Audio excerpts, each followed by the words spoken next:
Many years ago, in the beautiful land of Vrindavan, every morning began with the sweet songs of birds, the gentle ringing of cowbells, and the joyful sound of little Krishna's flute.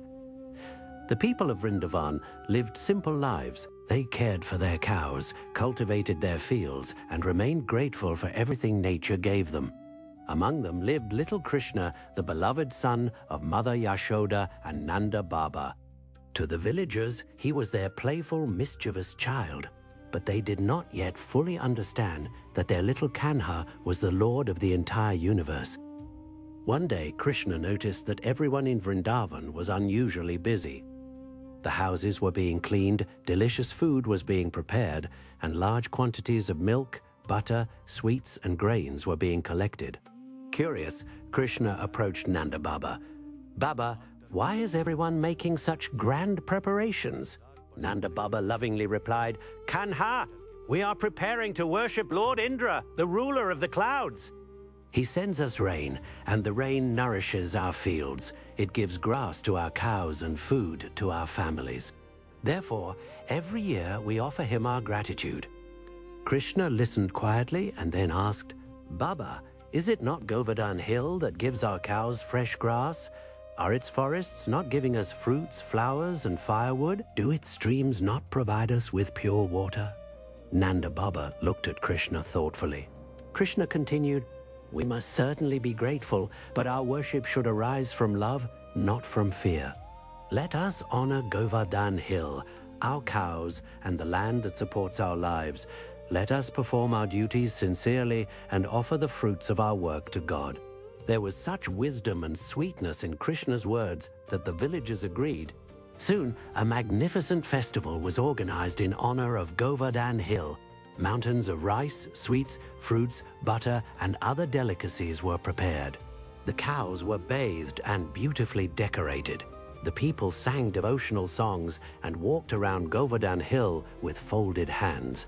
Everyone joyfully called out, "Giriraj Maharaj Ki Jai, Shri Krishna Govinda Hare Murari." Krishna was delighted to see the villagers' devotion, but high in the heavens, Lord Indra saw that the people of Vrindavan were no longer worshipping him. Pride entered his heart. "How dare these villagers ignore me?" he thought. "They believe that a mere child can protect them. I shall teach them a lesson." Blinded by anger, Indra summoned the most powerful storm clouds. "Go," he commanded. "Pour down upon Vrindavan without mercy. Flood their homes, destroy their fields, and make them understand my power." Within moments, the clear sky over Vrindavan became dark. Terrifying clouds gathered from every direction.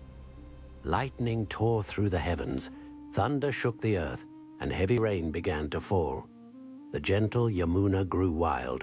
Water rushed into the fields and homes, the frightened cows cried out, and the villagers ran desperately for shelter. The rain became heavier with every passing moment. At last, everyone gathered around Krishna. "Kanha," they cried, "please save us. You are our only refuge." Krishna looked upon them with infinite compassion. He said, "Do not be afraid. One who takes shelter in God with complete faith is never abandoned. Govardhan Hill, whom you worshipped with such love, will now protect you." Krishna walked toward the great hill. Then, with a gentle smile upon his lips, he placed the little finger of his left hand beneath it. To everyone's astonishment, he lifted the entire Govardhan Hill as easily as a child lifts a small mushroom. Krishna called out, "Come, everyone, take shelter beneath Govardhan. Bring your children, your cows, and all those who need protection. Do not be afraid." The villagers entered beneath the hill. There was enough room for every person, every animal, and every possession. They looked at little Krishna standing before them, holding the enormous mountain upon his smallest finger. Some wondered, how can such a tender child bear the weight of an entire mountain? The cowherd boys quickly brought their wooden sticks and placed them beneath the hill. "Do not worry, Krishna," they said innocently. "We will help you hold it." Krishna smiled at their pure love. He did not need their sticks, but he lovingly accepted their desire to serve him. For 7 days and 7 nights, the rain continued without stopping. Yet beneath Govardhan Hill, everyone remained completely safe. No one felt hungry.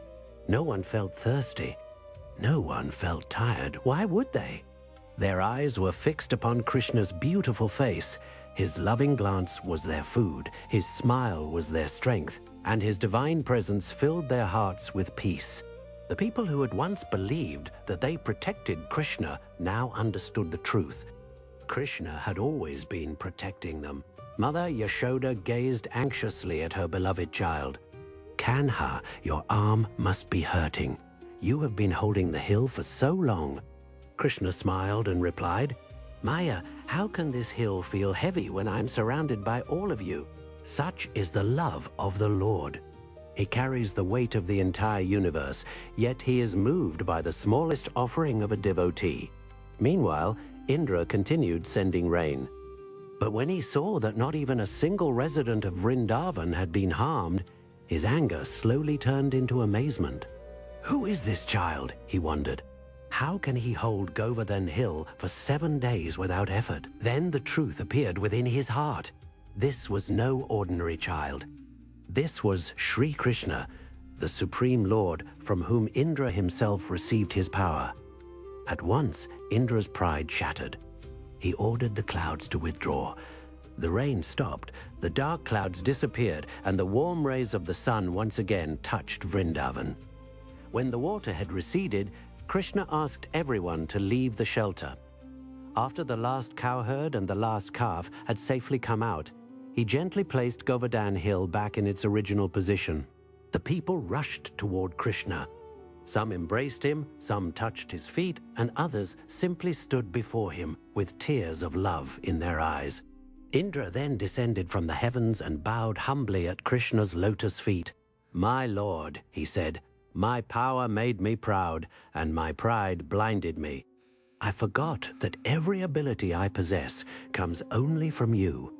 Please forgive me. Krishna did not punish him.